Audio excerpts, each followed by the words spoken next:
Namaste, Hari Om. Welcome to everybody to another session of Oneness Festival session of Indica Moksha. Today, the topic is the Advaita, creation, causality in Advaita by Sri Rammohan Subramaniam. Sri Rammohan Subramaniam ji has completed his Vedanta course in between 2011 and 2013 at Sandeepani and in Mumbai. He conducts and coordinates various activities at Chinmaya International Foundation, such as Vedanta courses and evaluation of home study courses, and he courses answers, and he responds to queries raised by students related to various Vedanta studies, and he also conducts webinar classes on Upanishads and Prakarana Granthas. We are really fortunate to have you, Rammohanji, and we are looking forward to your talk on creation and causality in Advaita. And any questions and anything else that come in, I will ask you towards the end, and you can take it from here. Thank you for agreeing to speak for us. Thank you, Prasadji. In fact, it's an honor for me to have met such elite people like you to be present today with me as we journey into one of the important topics in Vedanta, which is creation. Prior to the start of the topic, I will start with a short sloka.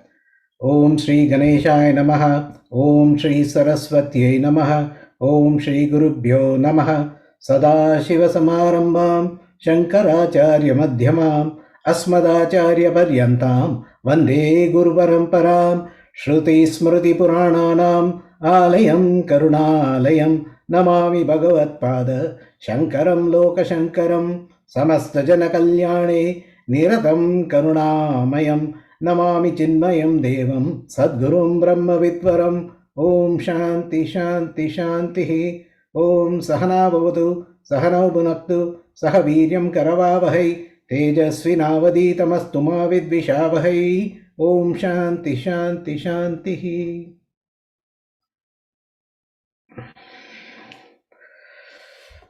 There are three fundamental queries that are raised in the study of Vedanta. The first question is, who am I? The second question is, what is this Jagat? And the third question typically is, who created this world and who created me? When it comes to the who am I query, the doubts that come to us are, am I the waking person, or am I the dreamer, or am I the deep sleeper? Or am I the coming and going jiva? And the most baffling question is, what remains after the body falls? With respect to the Jagat, our questions are, how did this world come to be? And then who has created this world? And how is it getting sustained? And then what happens when it gets dissolved? And one more question, how many worlds are there? And when logically we proceed on to the queries related to the creator of this Jagat or world, who is the creator, sustainer and resolver of this world is the query that rises in our mind. And then how did he create me? And the third important question is, where can he be found? Now, Vedanta does the job of resolving all these queries by one single approach to the response from the Shruti. But prior to resolving how Vedanta addresses all these queries, our scope today would be to look into the fundamental queries in Vedanta related to creation. That is Jagat. When we actually analyze the world and the universe as we have come to know it, we notice that it is vast and beyond our imagination. It is functioning according to some cosmic order. The 10th chapter of Bhagavad Gita gives us an indication as to the nature and the glory of the creator of this universe.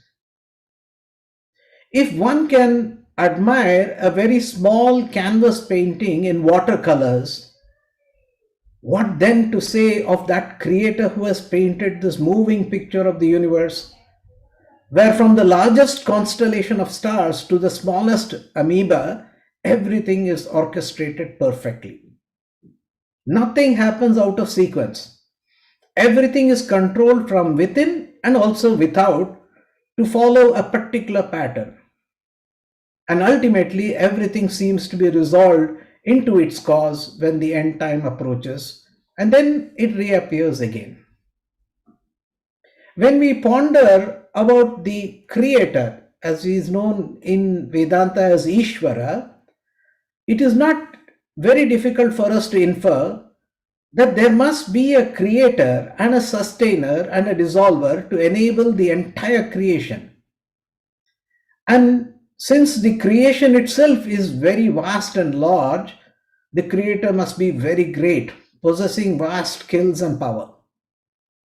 The only query left unanswered is that whether the creator transforms into his creation. Like an actor, when he puts on a costume, he actually transforms into the character that he is portraying. Or does the creator orchestrate the creation like a puppet master?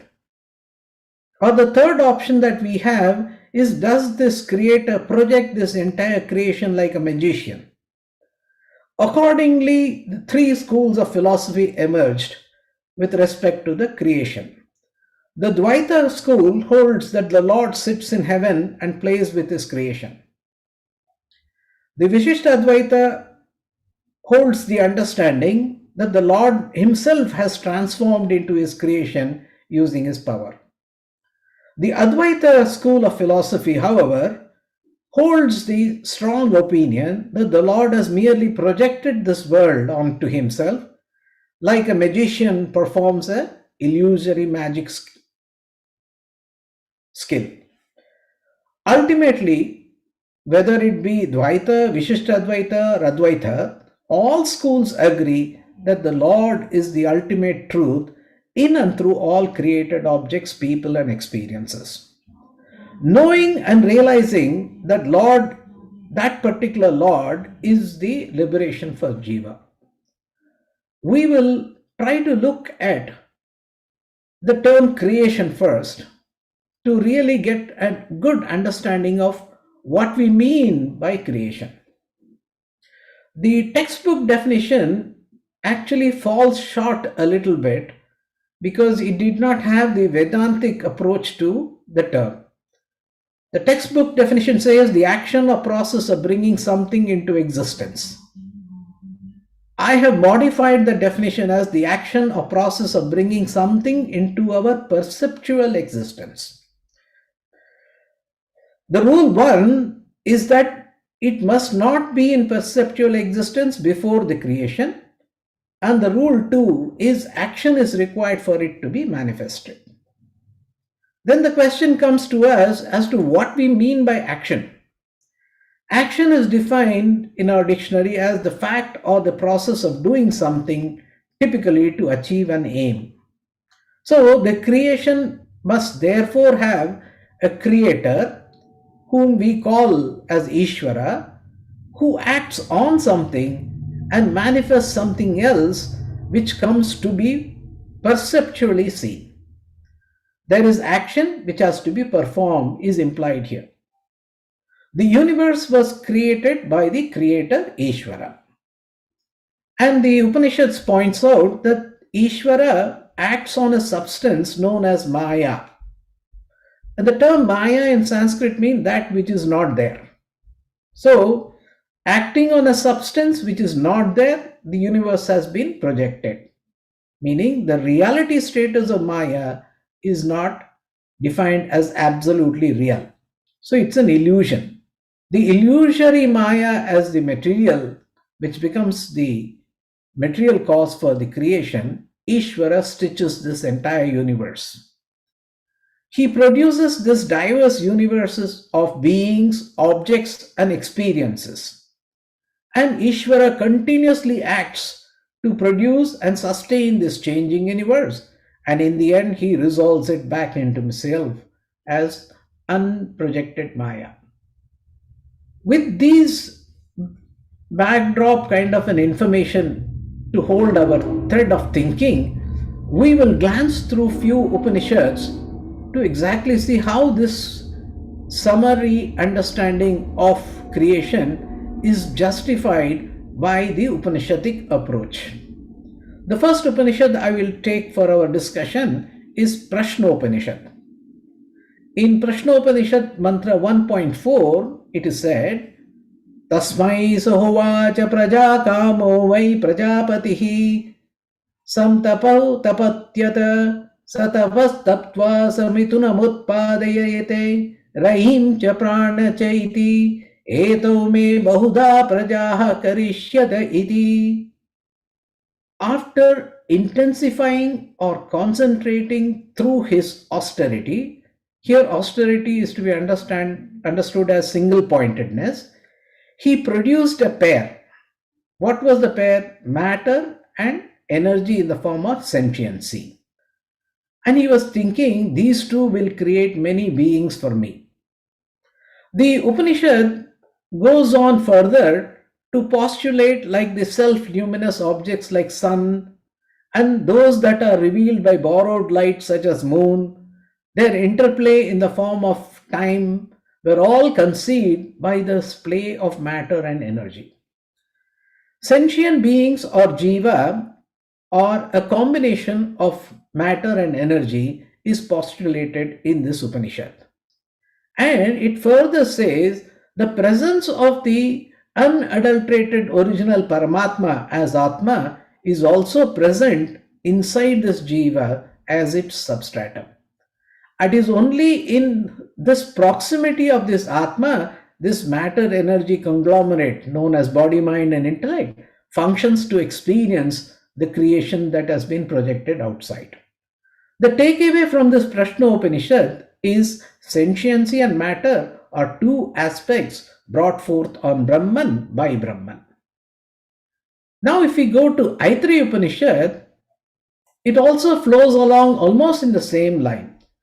Om Atma va idam eka eva agra asit na anyat kinchana mishat. In the beginning, indeed, Atman, the self alone, was this, the universe. Nothing else was active whatsoever. Sa ikshata lokan sruja iti. He thought, I shall indeed create the worlds.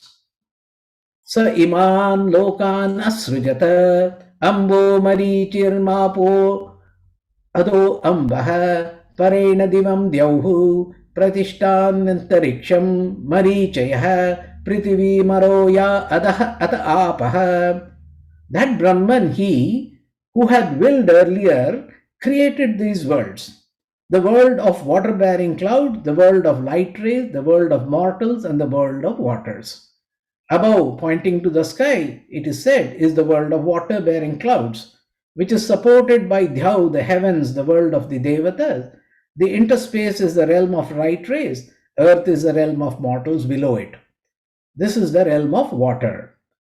Then the Upanishad goes on to postulate the creation of the sense organ, the deities that are controlling the senses, and food, which became an activity driver and finally touches upon the birth and death cycle for the individual. The takeaway from this Aitri Upanishad is Brahman alone was there, and from Brahman the material worlds of various subtlety were manifested. If we were to look at the Mundaka Upanishad, it says in verse 2, Divyo hyamurta purusha sabahya abhyantaro hyajaha aprano hyamanaha shubro hyakshara parataparaha. He is bright, formless, all-pervading, existing without and within, unborn, without prana, without mind, pure and beyond the Avyakrita, which is beyond all. And then it goes on in mantra T to say, Etasma jayate pranaha manah sarvendriyani cha kam vayu jyotirapaha prithvi vishvasya darini. From him are born the prana, the mind, all the sensory organs, the akasha, the wind, the fire, and the earth which supports all.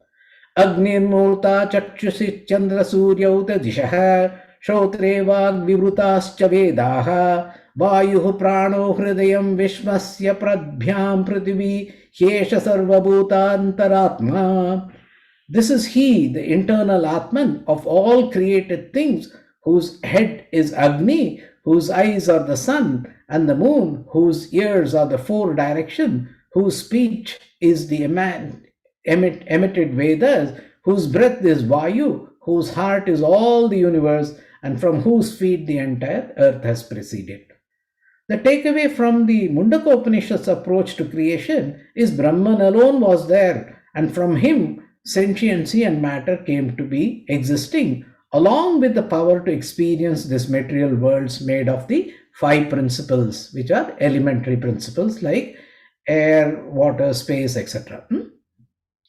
Now, if we look at Taither Upanishad, it brings the same information slightly in a different way. Tasmat etasmat atmanah akasha sambhuta akashad vayuhu vayor agnihi agnir apaha advayah prithvi prithivya aushadayah aushadibhyo annam annat purushah. This is on the verse 6th section, mantra 3. From that verily, that is, from the self, Akasha was born. From Akasha, that is space, the air was emanated. And from the air, fire came to be. And from fire, the water principle came out. And from the water principle, earth principle was produced. And from the earth principle, plants. And from plants, the food came. And from food, man was created. The takeaway from Taither Upanishad is again, Brahman is the substratum from which the principles of space and all air, etc. came, and from space emerged air, and from air came fire, and from fire came the water principle, and from water principle emerged the earth, and from earth emerged the plant species, and the plants came the food, and finally man. So there is a sequential approach to creation postulated in the Taither Upanishad. Now, if we look at Chandogya Upanishad, it says Sadeva Saumyam idamagra asi ekameva advitiyam tadaika ahuhu asateva idam agra asi ekameva advitiyam tasmat asataha satjayata. Then it goes on to say Tastu kalu saumya evam syat idhi hyovacha katham asataha satjayeta iti sat eva saumya idamagra asid ekameva advitiyam. In the first mantra of the sixth section, the second subsection, and the mantra 1, the conversation is between the father, who is the guru, and the son, Swetaketu, who is the son. He says, oh dear one, before this world was manifested, there was only existence. Sat means existence, one without a second. On this subject, some people maintain that before this world was manifest, there was only non-existent, meaning asataha idameva agra asid, one without a second. Out of that non-existence, existence emerged. But then in this very second mantra of the same section, it says, the father said, oh dear one, what proof is there for this, that from nothing something has emerged? It's a kind of a ridiculing question, because if you say something has emerged from nothing, who is there to prove that the world came into being at all? Oh dear one, therefore, only existence, one without a second, was there before the creation was postulated. The takeaway from Chandogya Upanishad is the creation of the universe cannot come from nothingness, but from existence alone in the form of Brahman. So these are the approaches in the Upanishad. The Chandogya Upanishad goes on further to present the sequence of creation as the manifestation. The term used across many Upanishads is Sruja Dhatu. Sruj means it is actually manifested or stitched or uh, conceived of. And it says fire was the first entity, and fire decided to become manifold. Fire in turn became the projected water principle, and so we have a lot of water whenever somebody stands perspiring near the fire. And then it goes on to say water expanded itself to manifest in diverse plant forms, and this later became the edible plant kingdom, which became food for humans and animals, the sentient beings of the creation. Now, Swedashwar Upanishad is very, very precise. It presents Brahman or Ishvara as a divine being who, though himself colorless, gives rise to various colors in different ways with the help of his own power for his own inscrutable purpose, and who dissolves the whole world into himself in the end. May he endow us with good thoughts. So it is kind of a indication that this entire manifested world has come from the Lord, it is sustained by the Lord, and it is dissolved back into the Lord. Now, Maitrayani Upanishad, the 7th section, 17 mantra says, "In me the universe has its origin, in me alone the whole universe subsists, and in me it is lost. This Brahman, the limitless, it is I myself." Basically, it connects the jiva to that supreme creator principle, which is known as Ishvara. The takeaway from these Upanishadic declaration is that from Brahman came the elements which form the building block for creation. But these elements that are created are not really created, they are merely projected. The creation, therefore, is a manifestation of Brahman as though to appear as 5 elements, which forms the building block. And the universe that we see today is a mere projection which appears and then it is sustained and then folded back into Brahman. Now, the best Upanishad for actually giving a great clarity to the creation, I would say, is Pingala Upanishad or Pingala Upanishad as it's known. In the beginning, it postulates that this was only existence. It says, Sadeva Saumya Idamagra Asit, borrowing from Chandogya Shruti itself. That was eternal, liberated, immutable, Satyam, Jnanam, Anantam, complete, Sanatana, singular, without a second. So it kind of defines the ground from which the entire universe has sprung forth. Eternal, liberated meaning it's not bound, immutable meaning it is not going to be changing, it is Satyam means it existed, Jnanam means it was of consciousness principle, Anantam means it is infinite and it's complete, there's nothing else other than it, Sanatana means it was always there, singular meaning one alone without a second, meaning there's no other thing except Brahman. There's no like Shiva and Shakti and all that is ruled out in Pingala Upanishad.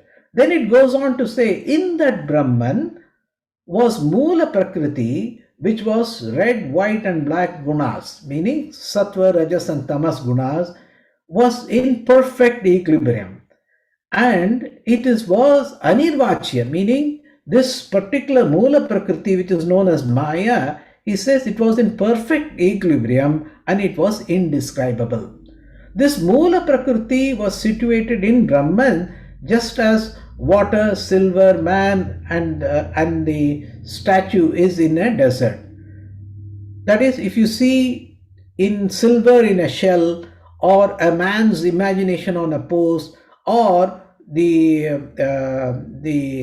what you call as the effect of water in a desert, meaning a mirage. All this are definition of how is the connection between Brahman and Maya, meaning that Maya does not belong to the same reality status as Brahman, but it is belonging to an imaginary status.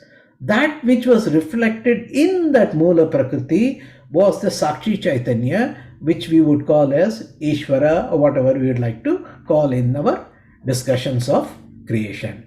Now, it goes on to say that that Moola Prakriti then got modified in the presence of Ishvara and became predominantly Sattva. And then that Avarna Shakti, meaning that power to hide things, came into being, which was called Avyakta. That which was reflected in that Avyakta was actually the Ishvara Chaitanya, postulates this Upanishad. That is, in that Sattva of this particular Moola Prakriti, the reflection of Brahman became Ishvara, the Chaitanya. That the sentient being called Chaitanya came to exist. Now, because the substratum on which the projection is happening is itself unmanifest, meaning it is not real, therefore, the concept of Ishvara, we have to assume, is just an illusory understanding which we are conferring on Brahman in the presence of this Maya. And this Ishvara becomes the seed for the world, and he manifests the entire world, which is further dissolved in him. And he says this entire manifest is weaved like a cloth in accordance with the karmas of the various beings that are there. And he dissolves them when the karmas dissipate, like a cloth which is folded back in him. And in him alone, this entire cloth is projected and sustained. That is what is this Pangala Upanishad talks about. It goes on to say that the Vikshepa Shakti of Maya springs into action as Mahat, which we call it as Hiranyagarbha Chaitanya. And then he says this Hiranyagarbha Chaitanya created what we call as Stula Shakti, and that is called Ahankara, and that became predominantly tamasic. And the reflection of this Brahman in that Stula Shakti is called Vishnu or Virata. And it goes on to say this entire creation as we perceive today is sustained by that Vishnu principle, which is Virata. And that is how this Upanishad summarizes the entire creation, right from the non-dual homogeneous Brahman to the world that we see, which is sustained by the Devatas and Ishvara. The takeaway is a very precise explanation. Satyam Jnanam Anantam Purnam Brahma, and Maya is Trigunatmika, and it has two effects: Avarana, which becomes the Karana, and Vikshepa, the Mahat, which gives rise to total Ahamkara, and its gross form is Virat. The three gunas pervades the entire creation is our takeaway from the Pangala Upanishad. Now, when we move to the Smriti Granthas, I found that Ramagita is a wonderful text where Bhagavan Ramji says in verse 60, almost towards the end of the session, end of the Ramagita, he says, Pratuhu yadidam parishdrishyareta jagat mayaiva sarvam prahirutya chetasa madbhavana abhava it shuddha manasah sukhibhava anandamayo niramaya. The conversation is between Sri Ramji and Lakshmana, and he says this perceived world of experiences is all but an idle projection of Maya, meaning it is delusory and not real. Renouncing all identification with this world and its effects on you, turn to me alone with a purified heart. May you become thus ever blissful with no restless sorrows and continuously happy. The takeaway from this Ramagita is world is an illusion and Ishvara alone is real. Now Bhagavad Gita has got elaborate content which we can relate to. Start with the 10th chapter, 8th mantra, Aham sarvasya prabhavo matah sarvam pravartate iti matva vajante mam buddha bhava samanvitaha. I am the origin of all creation, everything proceeds from me. The wise who know this perfectly worship me with great faith and devotion. Now, this is the starting point where Bhagavan is saying, I am Ishvara, from me everything has started. And then he goes on in the 11th chapter and 7th mantra, he says, Behold, Arjuna, the entire universe with everything moving and non-moving, assembled together in my universal form. Whatever else you wish to see, observe it all within this universal form, is what he says. Basically, he says, I have become the entire world. And then he goes on to say in the 14th mantra and the one preceding that, Maya tadamidam sarvam jagat avyakta murtina matstani sarvabhutani chaham teshva avstitah. That is, this entire cosmic manifestation is pervaded by me in my unmanifest form. All living beings dwell in me, but I do not dwell in them. Daivi Shesha Gunamayi Mama Maya Duratyaya Mamevaye Pravatyante Maya Metam Tarantiche.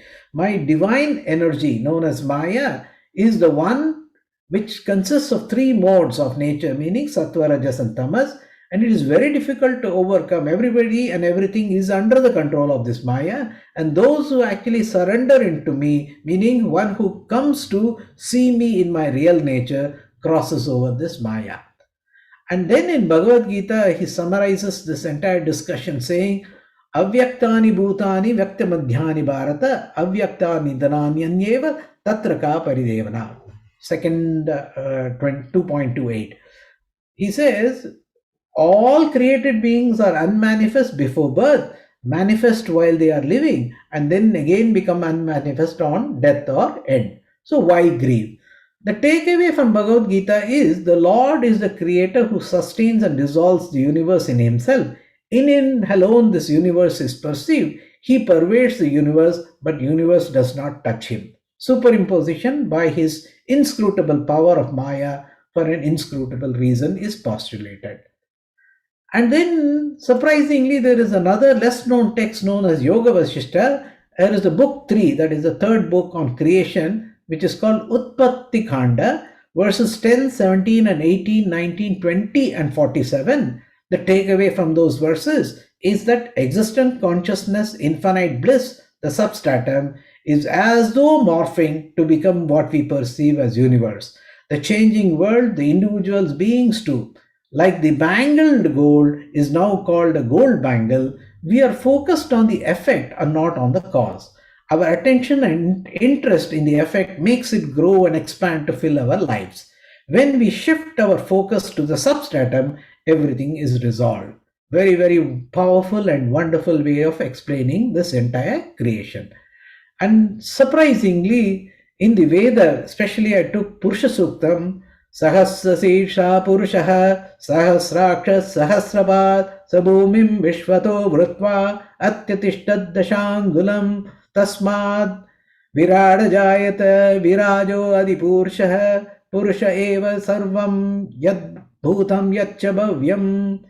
In the first half of the first mantra of this Purusha Suktam, the Supreme Being is symbolically presented as all heads, all eyes, all feet, and all hands.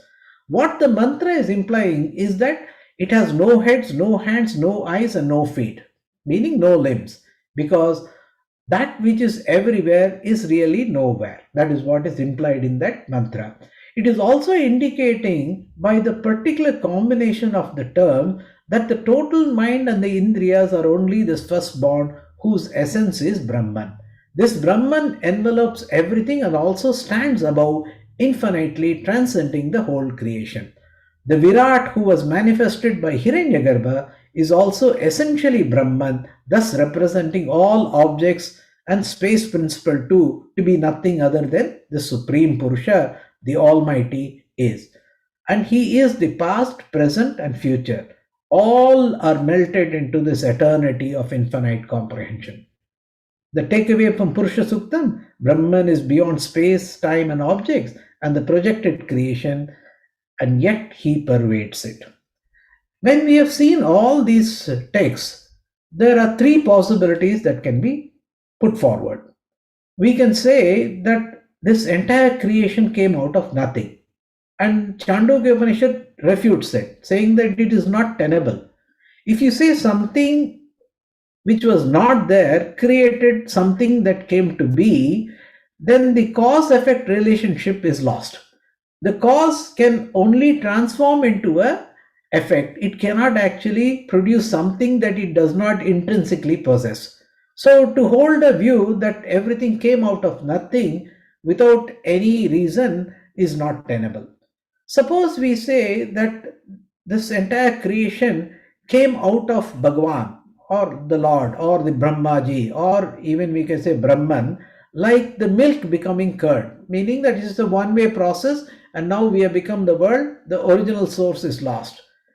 That will mean that there is no way we can go back to the original source. That means liberation is not possible. So the entire definition of moksha dharma is lost to us. That means moksha term itself is not applicable. And so the fact that we find in Shruti moksha being talked about becomes redundant or not acceptable. Therefore, that also is to be ruled out. The third alternative is that this imaginary world has been projected on Brahman or on Ishvara by himself is the most acceptable theory that can be accepted. Now, the doctrine of creation that is presented in the Shruti, that is Upanishad, is like a ladder for us to climb to the pinnacle of the ultimate truth. But when we reach the top, the ladder is no longer necessary.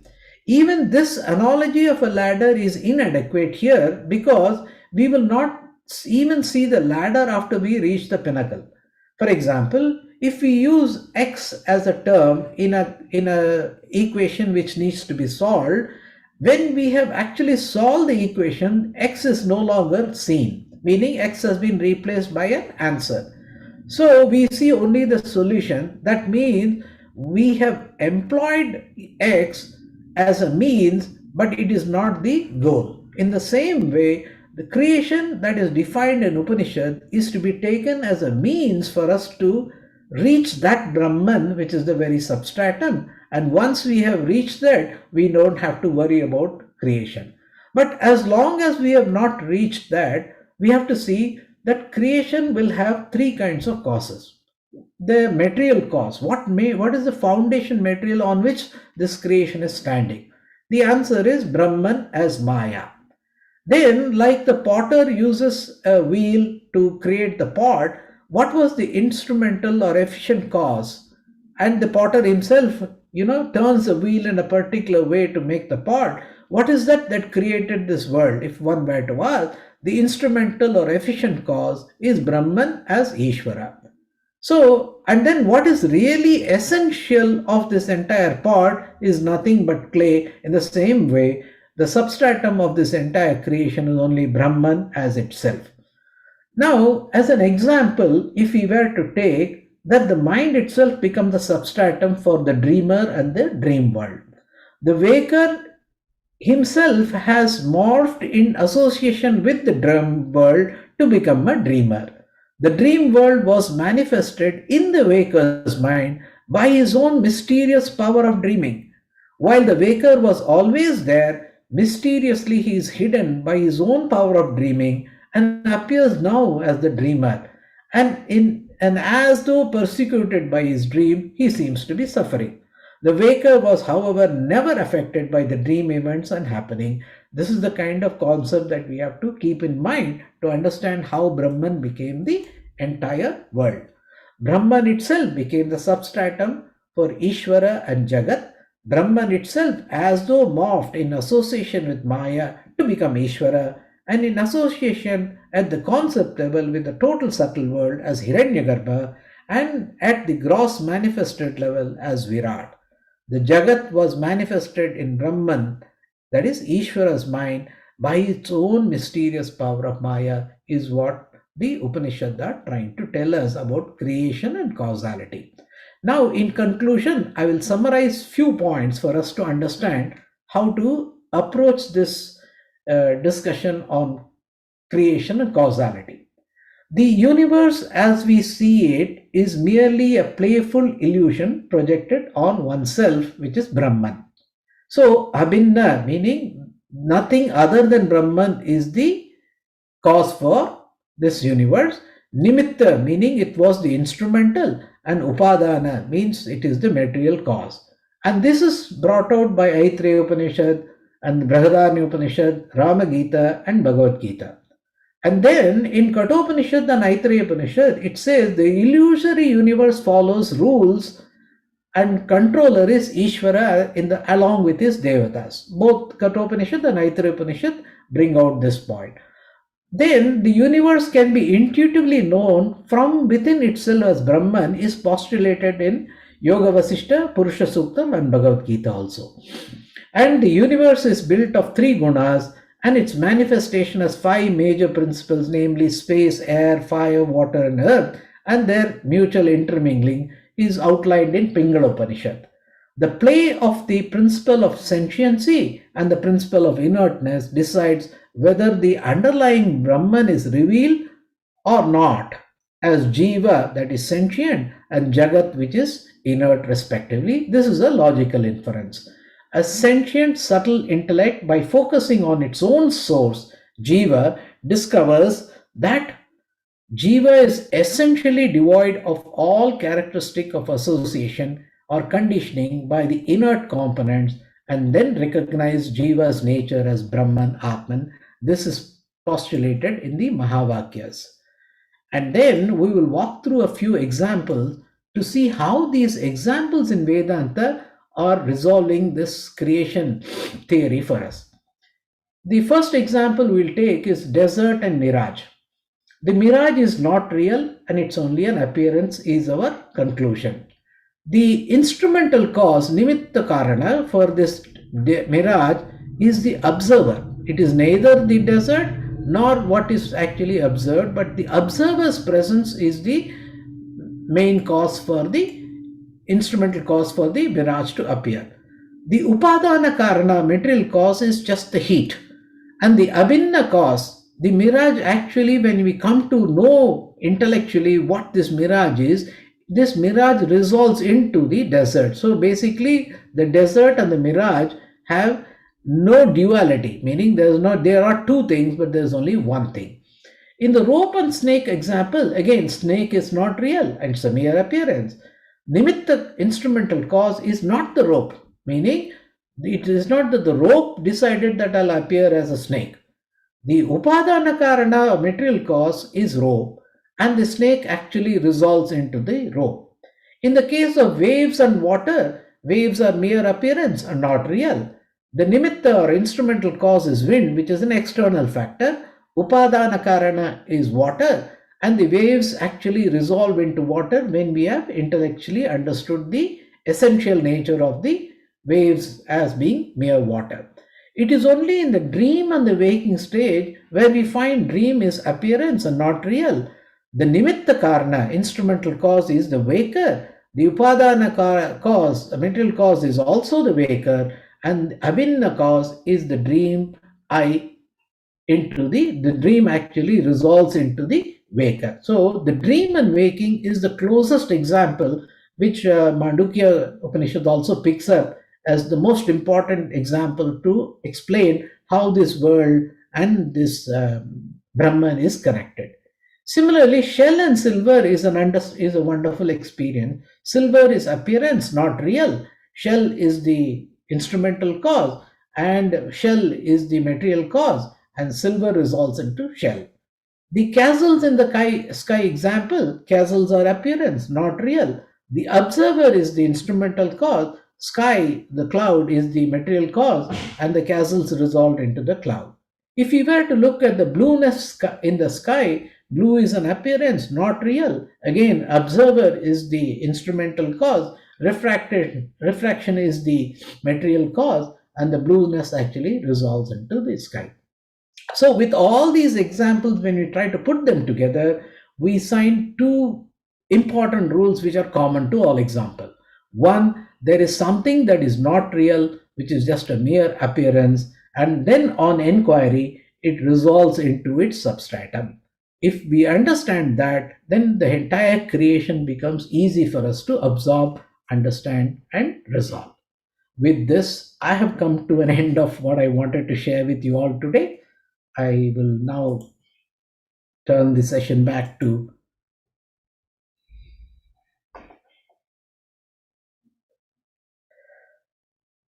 okay.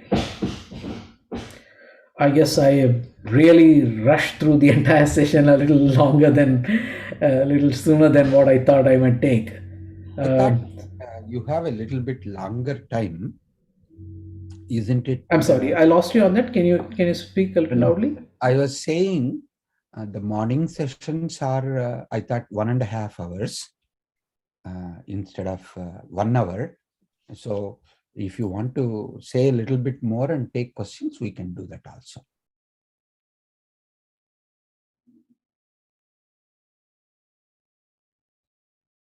Okay, so okay, let me try and see. Okay, let's do one thing. Not a problem. We can have a dialogue because you're going really wonderfully. I am enjoying the way in which you are bringing the creation from various Upanishads and various Smritis, Ramagita and Bhagavad Gita and Purusha Suktam and all of them. And also how you are bringing that up. It is really wonderfully being woven. Excellent explanation so far. So I'm just losing time. So if you want to continue for a little longer, that's fine. Or if you want to take some questions, there are a couple of questions that have come in and I'll be happy to ask also. What would you prefer? Let me see now. I think I'll take a couple of questions, and then if I find that there is some gap in my talk which needs to be resolved, I will revisit some aspects of it. Not a problem. Let me begin with one question that I have. Sorry to interrupt. One of the things that we find is today we have a particular account of creation in the modern science. It may be a Big Bang theory, or it may be string theory, or whatever it is. And we have many different accounts in Vedanta and in Sankhya and other darshanas. So people often find it difficult how to reconcile them both. So your thoughts on this, Rammohanji? Sure. As I said, all schools of philosophy, including science, tries to address these fundamental questions. Okay. The first question is, who am I? I mean, where do I fit into this entire thing? The second question is, what is this Jagat which I've inherited into, and how do I actually resolve it one way or the other? And the third question is there somebody orchestrating my interaction with this Jagat, like a God principle or something, or a scientific principle or a cosmic order which has been set in motion, etc.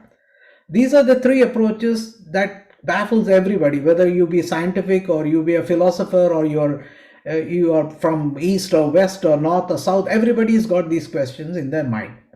Now, to resolve this, a mind and intellect can go only up to that level which it is capable of. For example, if you take a frog which is sitting in a pond and say, can you imagine the ocean? There is an Upanishadic example which says the frog jumps from one end of the pond to the other and says, is the ocean bigger than this? The other frog says yes, and immediately this frog will question and say, no, that's not possible. So when your mind and intellect is not able to comprehend the vastness of creation, and especially that it is a superimposition, then you have to settle for something less than that. When you start settling for something less than that, then we have the whole lot of schools of philosophy, starting from religion all the way up to Vishishta Advaita or Advaita, etc., which postulate the existence of a Saguna Brahman, meaning that Maya is an intrinsic part of Brahman. It is not that Brahman alone is the truth. They give a reality status to Maya. In one Vishishta Advaita, they say Maya is a power of Brahman, meaning he is wielding it. In the case of Advaita, it looks as if Brahman, Ishvara is sitting somewhere and Jivas are under the sway of Maya. Their job is to find and come close to that Ishvara, whichever loka he is, and serve him there. Instead of serving from this world, they have to go there and serve. This is the Advaita approach to the entire. Now, none of these philosophies are right or wrong in itself. They are serving the ability of a mind and intellect to comprehend it. Advaita postulates that you have to stretch your mind and intellect to go beyond what is capable of the mind and intellect, using only the perceived world as a foundation. So Vedanta, especially Advaita Vedanta, gives a stretch goal, as we call it, meaning that you have to use whatever you are aware of and resolve it to gain something that you are not aware of. So from the known to the unknown.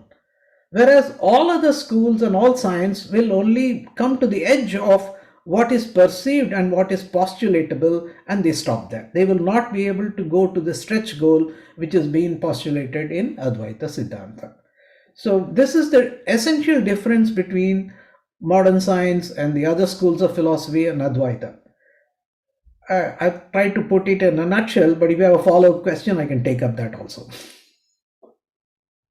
I think one way we can also, if I might say, Rammohanji, in quantum physics, they talk about the possibility.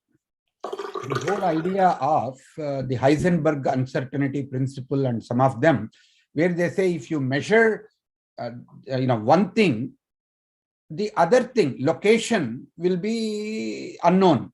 Or if you identify the location to be one, then you cannot measure the speed. So essentially they are saying one and the other are interdependent. But at some level, the idea of Brahman and the Jagat and the Jiva kinds of things, they are all interpolations that they bring in either from a non-dualism Advaita, or sometimes in Bay Area, as you know, some of them are beginning to extend with the Kashmir Saivism, where they say, yeah, we agree with Advaita, but Jiva and Jagat are some things which, like to a certain extent, it appears or it is different. It is not Maya, some of those slight differences that are coming in. So there is even a conference that happens in the Bay Area called Science of Non-Duality. And there is a lot of interest in it. But majority of them come back to Shankara's Advaita from what I'm understanding. See, what Bhagavan Adi Shankaracharya did is actually he stretched us thinking to that which is beyond our comprehension. And so what all Shruti does and whatever the commentaries, everything does is will take us to the edge of that realization. The final realization that you are alone and one comes when you actually immerse yourself into that reality. As long as you're observing the reality from a standpoint which is one shot of that, like Purusha Suktam says, Dashangalam, meaning 10 fingers and then beyond. That beyond is not defined in the 10. So if you try to say that I'm going to define Brahman from within the creative matrix, is almost trying to postulate a waker principle from within the dream. That's not going to happen. I mean, that we have to accept, because anything you do in the dream, you will never be able to visualize the waker. The only way to realize the waker is to go to the edge of the dream and then slide into the waking principle. That makes sense. And once you do that, the dream and the dream world and the dream questions and the dream answers, everything will be resolved into one truth. That's how Advaita addresses it. So Nitinji, did you get your answer, or do you want to have another question or follow up? No.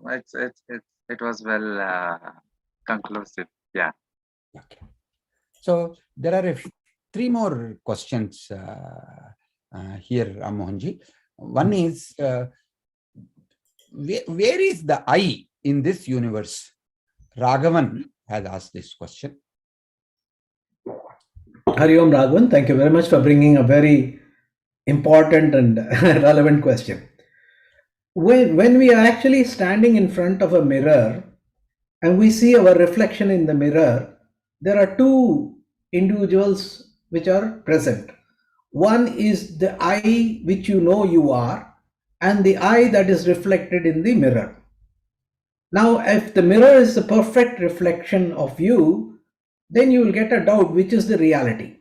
Whether the mirror image of you is the real or the I that you are existing is real. You will notice that the I that you are can never see yourself. You needed the mirror to actually see yourself. But the reflection in the mirror is a combination of your intrinsic qualities plus the mirror's qualities merging into one. So when we say I the Jiva is the reflection of that Paramatma or Brahman in this limited BMI, which is a poor substitute to what Brahman is. But we have to go with that.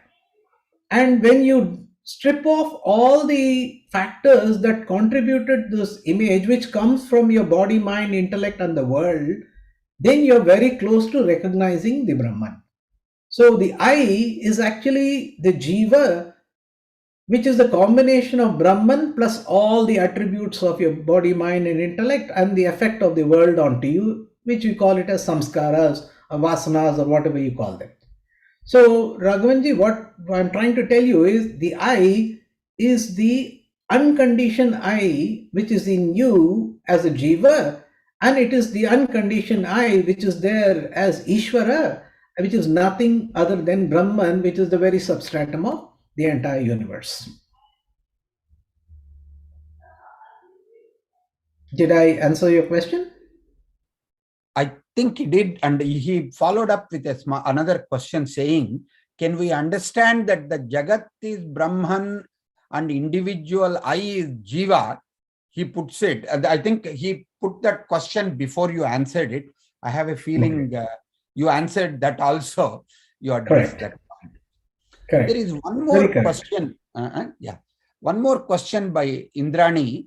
She says, should we use the word creation, or is it more appropriate to use the word emanation in the context of Advaita?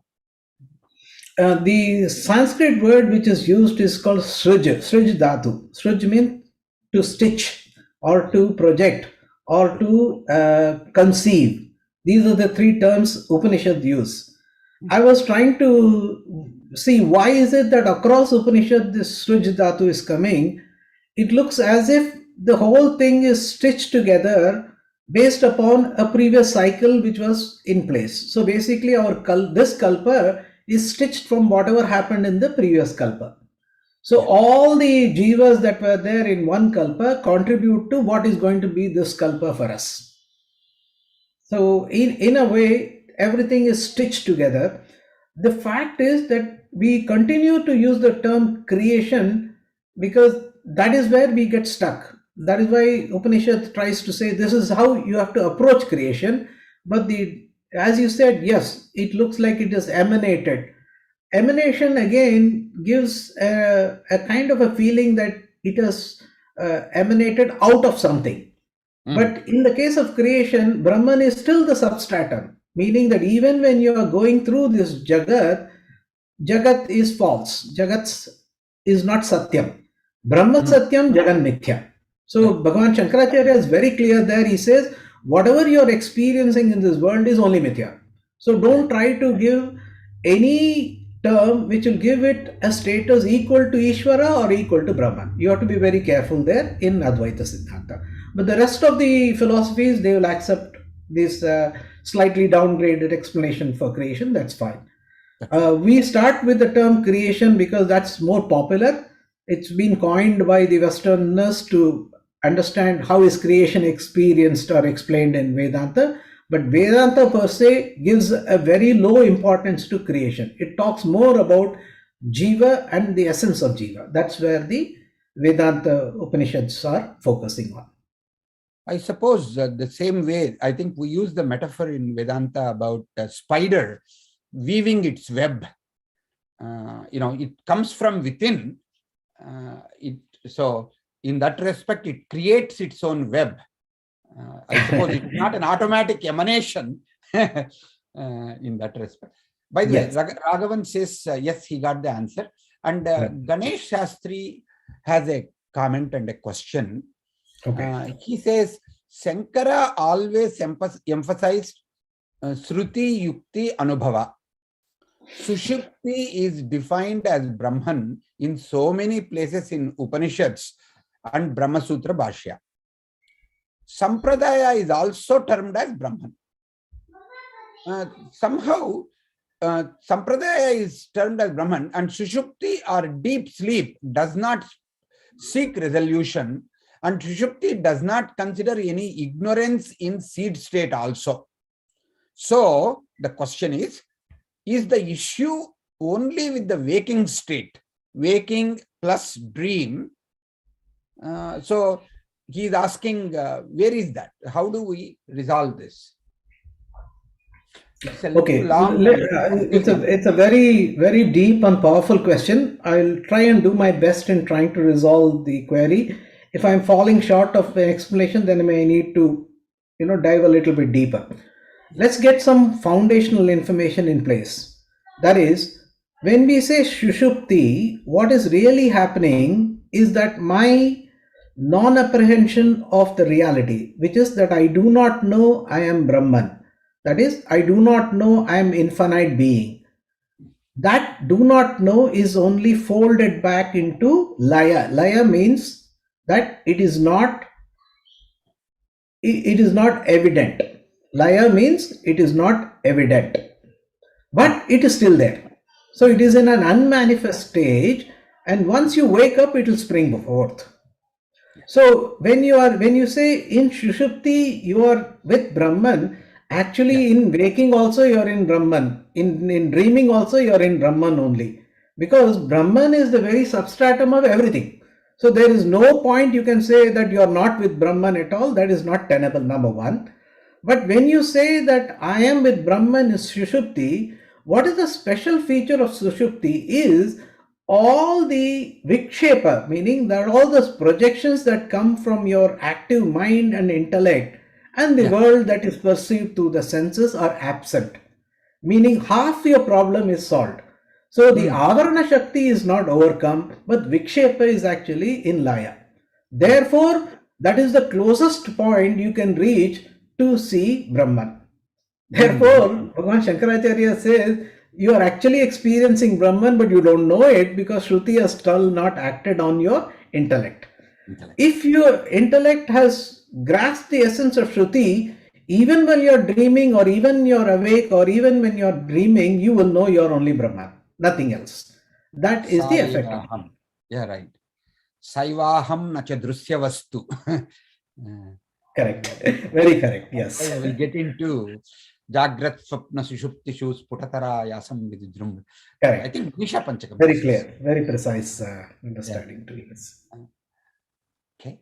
And any other thoughts you want to elaborate, Rammohanji? You have any other things which you want to elaborate? One of the concepts that we need to understand is in this creation, I went through it very fast. So I'm going to go a little bit slower and give you the sequence as it is to be understood.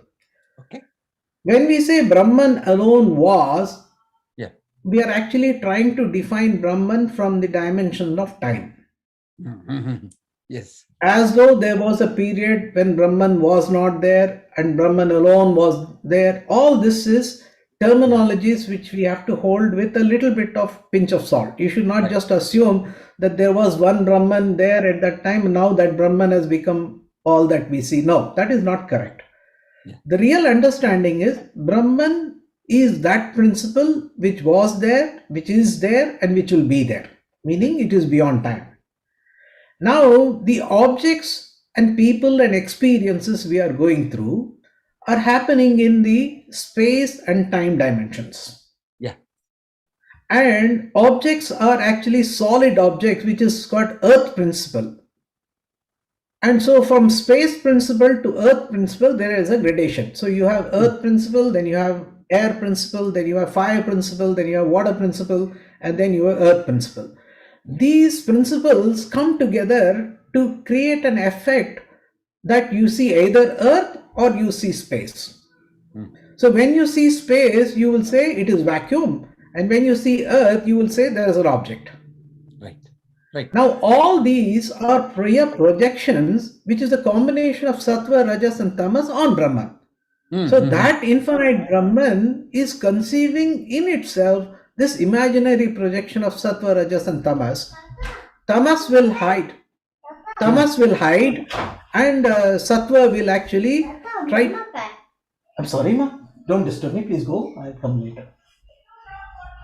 I'm sorry, there's a distraction. No problem. So this tamas and tamas is actually hiding this principle of Brahman from us. Yeah. And rajas projects something else in its place, which is an impression that is created by the desire to know within the creative realm about Brahman. Yeah. But what is the truth of Brahman is only found in the scriptures, nothing else. That is the only place where we can go to find out what is the truth of Brahman. So this is how we have to go. Science is exploring the Rajasic aspect of Brahman to find out what was the cause, where it came from, but it will go up to the edge of Maya and stop. Because Rajas is still within Maya only. Yeah. Yeah. Unless science gives up this scientific query and then merges into the absolute truth by virtue of a postulation as found in Vedas, we will not reach Brahman at all through scientific means. Yeah, I think somewhere I heard, I remember that Brahman is a Sarvanama Padam. So you can describe Brahman as Tat. So that's why we talk about Tattvamasi, because the moment you give Nama, Rupa, Guna, and Kala, all of this, then you are into Saguna Brahman. You cannot actually tap into it. So the Nirguna Brahman does not have the time dimension or any of these things. So beyond the gunas, so Gunatita. Yeah, that makes a lot of sense. Very actually, you bring up a very interesting observation, Satyaji, very important also. See, whenever we say Saguna Brahman, it is within the realm of sound. Correct. Yeah. Meaning within the realm of perception. Right. I can conceive of it with some form or some kind of characteristic or some kind of an observable feature. Yeah. However abstract or solid it may be, that doesn't matter. Yeah. So all our concepts of Ishvara, Brahmaji, Vishnuji, etc., they are all belonging to the gamut of Saguna Brahma's definition. Yeah. The same Saguna Brahma is Ishvara, same Saguna Brahma is actually Brahmaji, same is Vishnu, same is Shiva, same is Parvati, same is Ganesha, same is Jesus. Everything is within the realm of Saguna Brahman only. Right. Depending upon the nature and the ability of that gunas, we will call it avatara, we will call it as a deity sitting in an ethereal world, or we will call it as a concept. That's all. Right.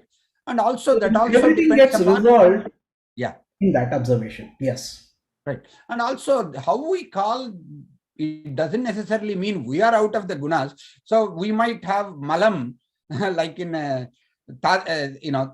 what you call the lowest way in which we look at tamasic gunas. When we have, everything is confusing. But when we are with rajasic, then it can be Vikshepa Sakti could prevent our ability to see it, right? So this Maya, which has got Trigunatmika in a balanced nature, will project you from within the realm of creation, that Brahman, when it is fully sattvic.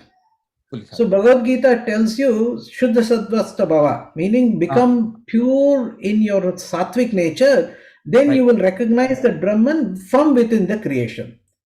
If you associate with the Rajasic nature of this entire Maya, then you will recognize Hiranyagarbha.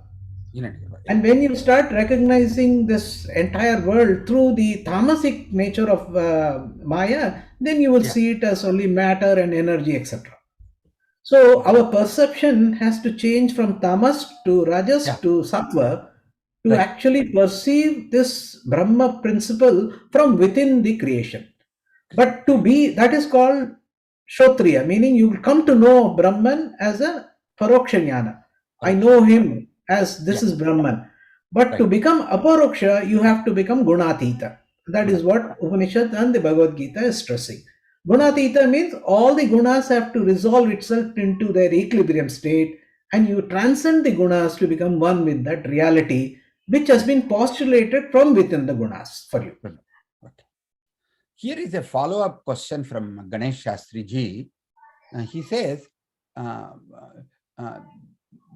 you have given an excellent answer to the point of Vikshepa being in Laya in Sushupti, but Avarana being not resolved. However, is it okay to posit it as in Sushupti there is no experience of body-mind, yet one is. Avarana has to be resolved only in intellect, which is a function of waking state. So, Avarana is merely a superimposition, adhyasa, ? Hence, though we are Brahman through all states, states 2 being the product of Ajnana or ignorance, the Jagat is the only one which needs the resolution of Avarana. So, Sushupti gives one proximity to Brahman as a pointer to the effortless being, if not Brahman itself. Is that, am I in the right path? The short answer is everything in creation is only pointing to Brahman. Brahman, yeah. As long as you understand that it is a pointer and take it. Okay. If we take any aspect of creation as being independent of Brahman, then you are within the creation matrix only. Yeah. So the best approach is, it is said, you take a dharba gas and you say this is Brahman, that will become Brahman only. Yeah. If you take a stone and say this is Brahman, that also will become Brahman only. Yeah. So Bhagavad Gita 15th chapter clearly says everything is Brahman. Simply one word. one stanza is there, Brahmaiva Bhavati. So that means pretty much, but the starting point for a query should be that which is in my control.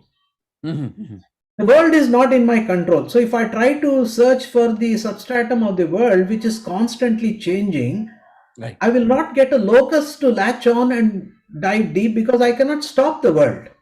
Right. So only when I stop the world and look at its substratum, I will know that that is Brahman. So therefore, one has to start from oneself, which is actually in your control, if you know how to exercise the control.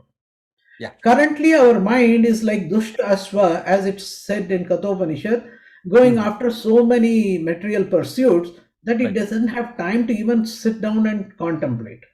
Right. So first we have to train our intellect to become subtle, first become controlled and then become subtle. The control comes from Shravana, where our focus shifts from the world to Brahman.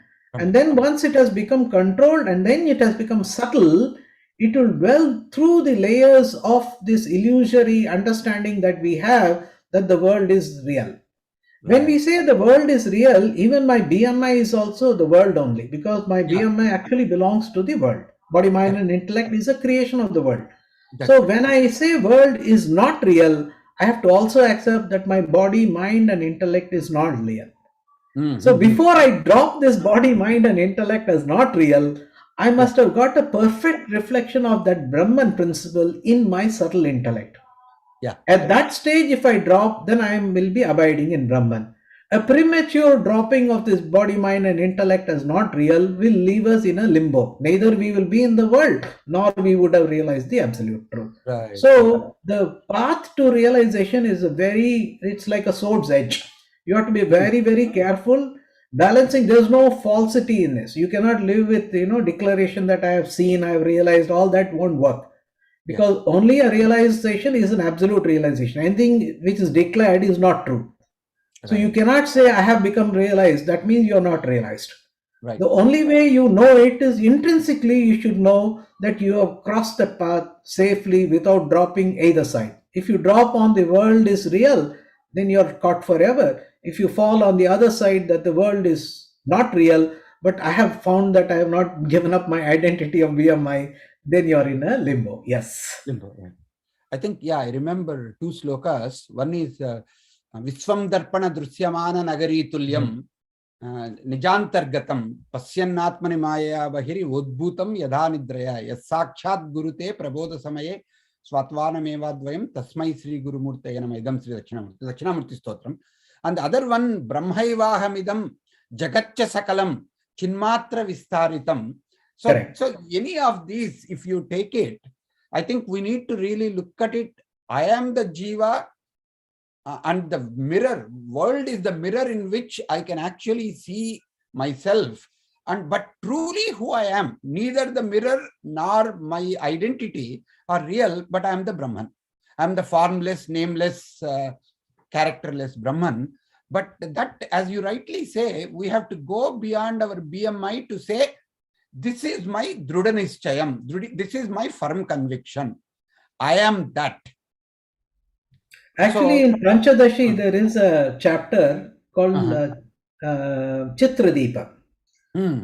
There, a painting is drawn. Okay, the underlying canvas is white, on which colors are sprayed to create various characters. One of the characters is a person's dress, which is painted white. So when you see the whiteness of the paint on the dress, it looks similar to the substratum canvas, which was also white, but it's still a paint. Yes. It is not the canvas there. Unless you scrape the paint, even if though it is white, and look for the canvas below it, you're not realized it. So when you say Jagat is mithya, but you are still keeping this body, mind, and intellect of yourself as Satyam, you're still in the world of imagination only. It's still not come out of it. Right. So what you should do is, while you're falsifying the world as mithya by actually sannyasa dharma or whatever you take up to, you should also falsify this body, mind, and intellect's layers of vasanas, which are to be also divested of any reality status. So it's a very that is why I said it's a very delicate path. Only a Dhira Purusha can walk it, because it means renouncing yourself and the world simultaneously in a balanced manner. You cannot do one first and the other one later. It doesn't work. Yeah, I remember Swami Teyomayanandaji once saying, unless you know Brahma is Satyam, don't keep going around saying Jagat Mithya, you will get into a lot of trouble. Because you need to know the truth of Brahman and the nature of Brahman so clear that there is nothing but the Brahman. When you have that context of Jiva, Brahma, Apara, Nyayam is clear to you, then you can determine that the world is Mithya. Till then, like Vachaspati Misra said, Mithya Sabdam Anirvachaneya Vachanam. You cannot say either it is truth or lie. Beautifully said, sir. Thank you very much. Anything else you want to talk about? There are no more questions. I was talking about this reflection of Brahman in its own creation. After projecting the power of Maya, it started reflecting itself in that Maya. Okay, the first reflection is Ishvara. And the reflection was so perfect that it decided that this Ishvara must be real. Actually, Ishvara is a concept, but it became real because the reflection was perfect. So this Maya, which is actually the reflector of Brahman, and Ishvara, which is the reflection of Brahman in Maya, became a pair. This pair is the one which is orchestrating this entire cycle. For anything to happen, one should have mind. So this pair created another concept which is called the Rajasic aspect of Maya, projected itself and reflected Ishvara as Hiranyagarbha. Okay, so the second projection was Hiranyagarbha, and then the third projection, as I am telling right during the lecture, was that the Tamasic aspect of Maya projected the entire Virat Swarupa. So as you're moving from Sattva to Rajas to Tamas, accordingly the characteristic of the reflection is changing. In this Tamasic projection of this world, there are certain places where Sattva is predominant. And Jiva is the place where Sattva is reasonably high enough to actually give a sentiency which is capable of recognizing that the substratum is only Brahman.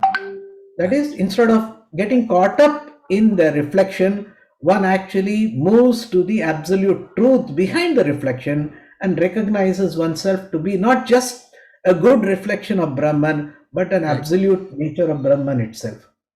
And that happens because of three things: Shruti and Guru's blessings and Bhagavan's blessing. These three are required.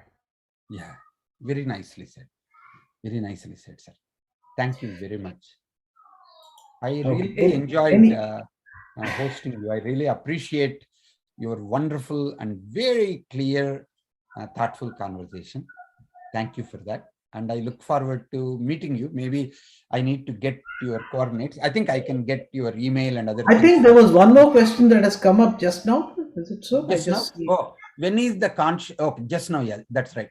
When it is consciousness alone, as mind perceiving consciousness as matter, why is there a need for so many concepts?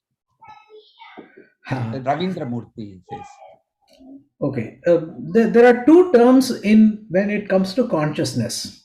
Yeah. One is called consciousness of something. Mm-hmm. Another is called consciousness per se, meaning awareness. Yeah.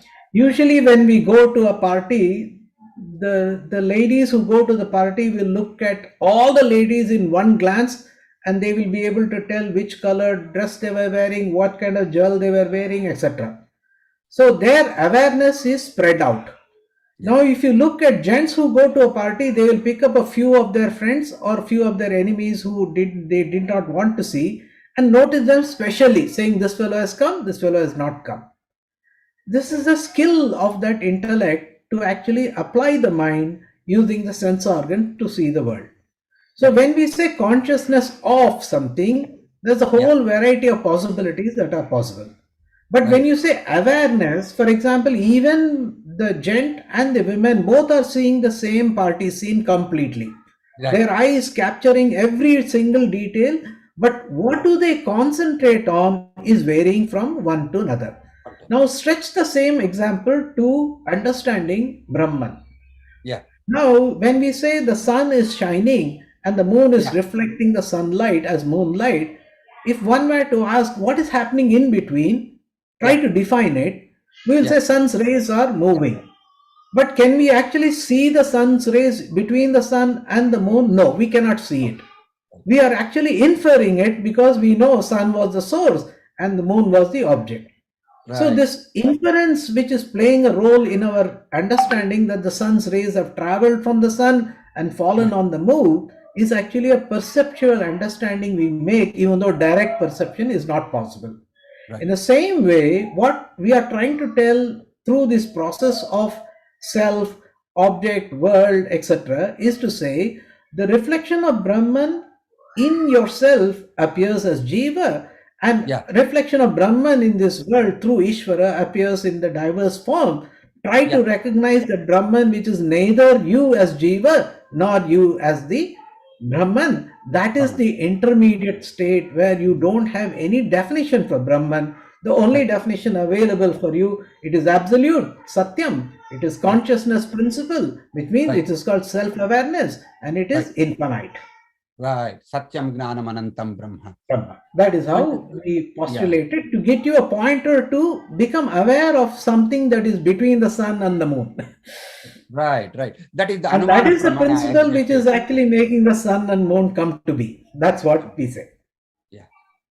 And he says, but if you bring reflection, you are positing a reality to be a second object, he says. Ravindra.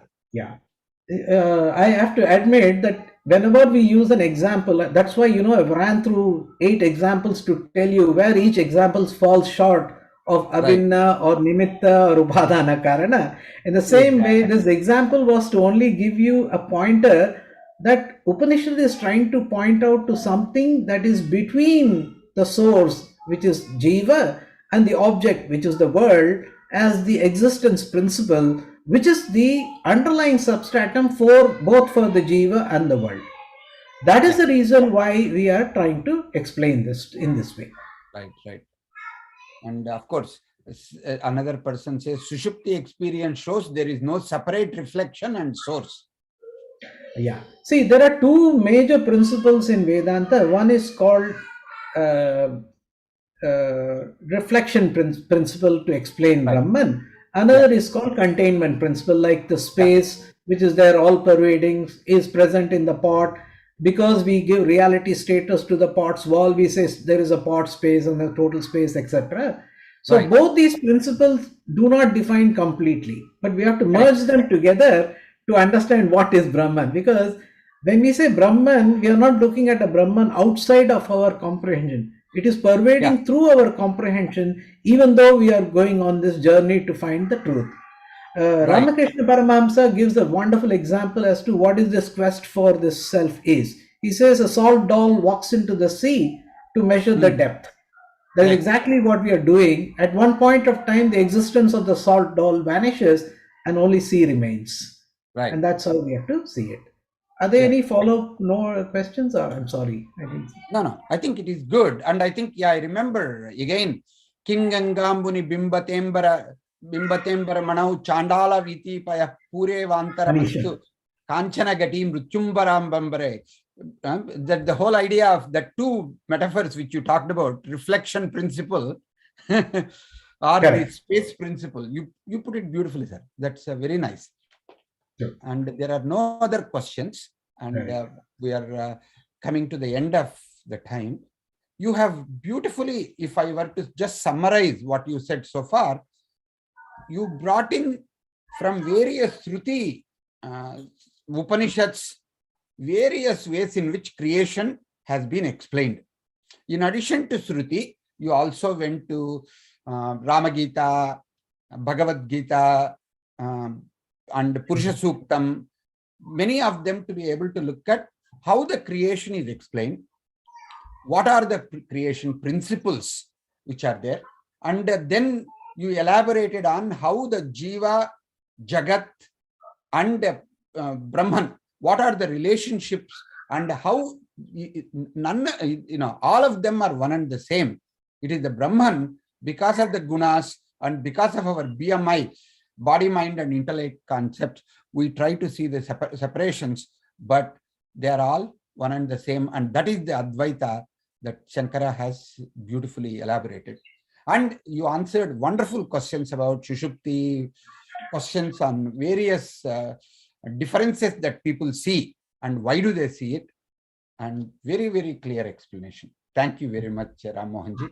I would like to thank you all for being there with me in this Bananam process that I try to put in place.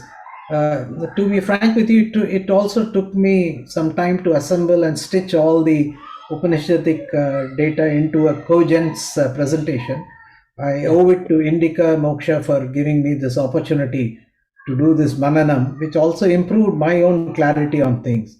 And personally, I'm very happy for the questions, and Satyaji, such an informed person that you are, I'm grateful that you were there to host this entire session for me and also stitch the data points and the questions properly so that we could have a consensus in opinion and try to understand this Upanishadic wisdom to be opened in a proper manner. Thank you very much, and I pray to the Almighty that we all are blessed in this journey to the discovery of the self. Shall I chant a sloka to close? Yeah, please. Om Purnamada Purnamidam Purnat Purnamudachyate Purnasya Purnamadaya Purnameva Vashishyate. Om Shanti Shanti Shanti. Harihi Om Shri Gurubhyo Namaha. Harihi Om. Bahut dhanyawad. Namaste. So I'll get your coordinates later, and probably from the address, I think Nitin can give me, and we'll connect while you are here. How long are you here? I'm there till the end of the month. We can meet sometime. Yeah, we'll do that, sir. Hari Om. Hari Om.